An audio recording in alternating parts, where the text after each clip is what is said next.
كول سلو دجاج الكنتاكي بالجرام. بحط لكم المكونات، ما بضيع عليكم ولا مكون. تنزلوا على صندوق الوصف بتاخذوا المكونات اللي مسجلها وبتساووها، بتطلع معكم كأنكم عم تاكلوها بكنتاكي ولسه اطيب.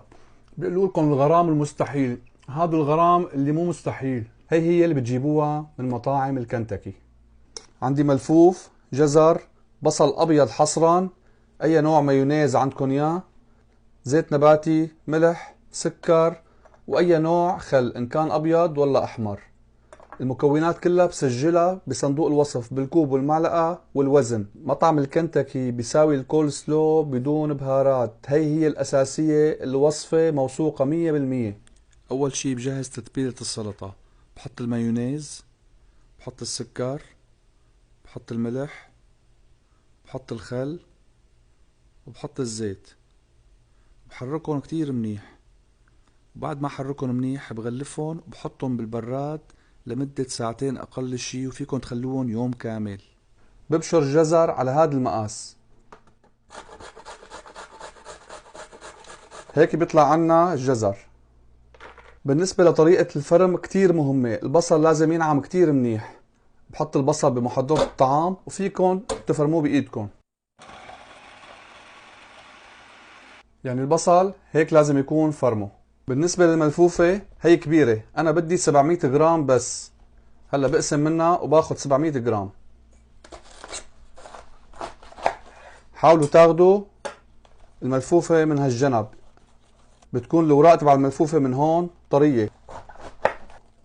اللي بالنص بتركه، لازم ما يكون ملفوف الوراق تبعه قاسية. بشكل مبدئي بقطع الملفوف. خطوة كتير مهمة، بعد ما فرمت البصل باخد الملفوف اللي قطعته وبنزله مع البصل. هون الملفوف بدكم تنتبهوا على سرعة خفيفة، بس كم دورة. بدي اياه كم دورة ليصير مكعبات صغيرة، وبشغل على سرعة خفيفة. هذا هو المطلوب، مو أكتر. هيك لازم يطلع عنا الملفوف. كل ما فرمت شوي بنزلهم فوق الجزر لحتى تخلص الكمية كلها. طبعا اللي ما عنده محضرة طعام بيفرمهم على ايده، ما في اي مشكلة. شايفين المكعبات هيك لازم تطلع. في ناس بتفضلها شرايح، كله بيمشي، بس اما اعطيكم انا الطريقة الصحيحة لمطاعم الكنتاكي. بعد ما ريحت التتبيلة ساعتين بالبراد بضيفها على الملفوف والجزر وبقلبهم مع بعض.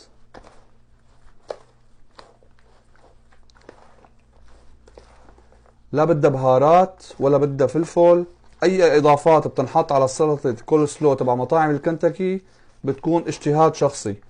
انا عم اعطيكم اياها مثل المطعم بالضبط كيف بيسووها، واللي بتكون طيبة كتير وبناكلها مع البروستد. هاي السلطة حصرا بيسووها قبل بيوم وبيقدموها تاني يوم، ما بتتقدم مباشرة لحتى تنطبخ ورقة الملفوف والجزر بالمايونيز والخل وباقي المكونات اللي حطيتها. هي اللي بتجيبوها من مطاعم الكنتاكي. نقلتها على وعاء اصغر، غلفتها نايلون وعلى البراد. هاي سلطة الكول سلو تركتها بالبراد 4 ساعات، ارتاحت، كله تشرب من السوائل والنكهة الطيبة. شوفوا ما شاء الله ما شاء الله. كول سلو دجاج الكنتاكي، شوفوا لي الالوان والتماسك. هي خليني اسكب صحن.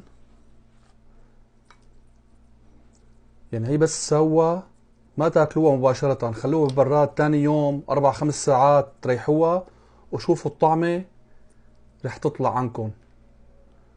خليني ندوق على السريع لروح كمل غداي. قول بسم الله. كل المكونات ممزوجة جواتها، طعمة خيالية. هي كول سلو دجاج الكنتاكي. قد ما اكلتوا منها ما بتشبعوا. كان معكم شيف فوزي، انتوا احلى عالم. سلام. شايف لكم ما راح اتغدى، حكمل غداي كله من هالسلطة.